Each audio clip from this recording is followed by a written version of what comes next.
So the example of the midsegment is DE. So let's put DE there. Boop, boop.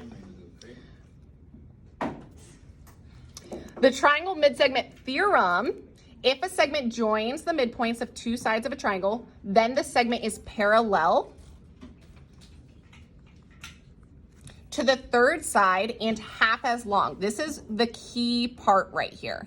What this means is if I use my eyeballs and common sense, the midsegment, just by looking at it, is definitely not the same length as the base of this triangle. So they are definitely not the same. It's actually half as long. The midsegment is smaller, it's in the middle, it is shorter. So using the diagram above, I can say that DE is a midsegment of triangle ABC. Then I could say two things. I could say DE is parallel to AC.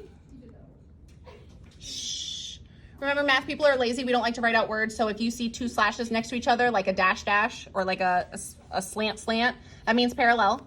And this is where the formula comes into play. What we're going to write is that 2 times DC, or DE, I'm sorry, 2 times DE is equal to AC, because DE is half of AC. So using this, we're going to set up an equation and we are going to solve for X and then possibly plug it back in. So let's do number, let's just do, let's do number, let's do number 3. Number 3, I'm going to use this theorem. I know they are not equal to each other. The midsegment is half the length of the longer side. So what I'm going to do is I'm going to take my midsegment and I'm going to multiply by 2 and set it equal to the longer side. So I'm going to say 2 times this equals to that. So 2 times the midsegment, 2x minus 10, equals to the longer side, which is 2x minus 6. So now this is slightly different from yesterday and what we've done in the past. We have parentheses. So how do I get rid of the parentheses? Distributive property, multiply. So I'm going to distribute. 2 times 2x is 4x. 2 times negative 10 or minus 10 is minus 20, equals 2x minus 6. So you're going to have that extra step where you have to get rid of your parentheses first. What's up? Why did you multiply by 3? Because this length is not the same distance as this length. So the theorem says that the midsegment is half the distance of this. So I can either take this and divide by 2 and set it equal to this, or multiply this by 2 and get this. Shh. 5 more minutes and then we're done.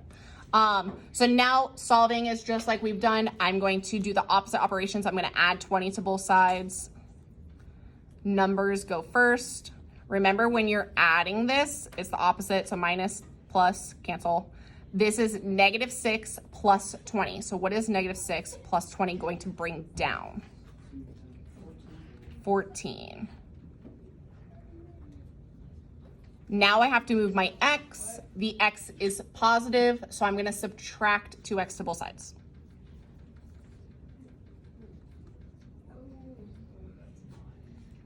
Four minus 2 is 2x. Yes. Is this the only formula we're using? No. Oh. So x equals 7 for number 1. On the back, if you notice, these directions say solve for x. So I'm just solving for x. On the back, some of them ask you to find a measurement. So you would have to replace it, plug it back in. Do like 2 times 7 minus 6, okay? We are also gonna do number 6 together. Number 6, if you look at number 6, they are not in the same placement. I am not given a midsegment and one of the pieces. Actually, let's go to the back and do one of the back ones. Let's do number 7. So number 7, this one, if you look at the problem we just did, it was like this. We were given the midsegment and then the other piece. Those are different sizes. Use your eyeballs in geometry. Most of the time it's gonna be drawn to scale. This is not the same measurement, so I can't equal to each other. These ones are not on the inside, they're both on the outside. What does those one little dashes mean?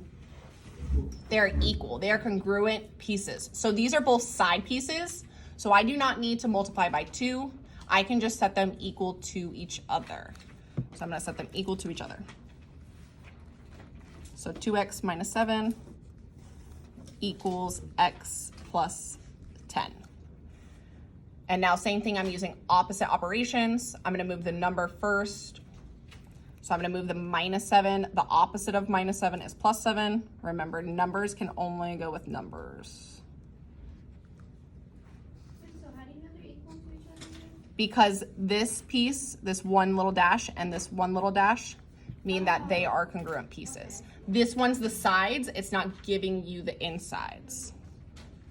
So 2x equals x plus 17.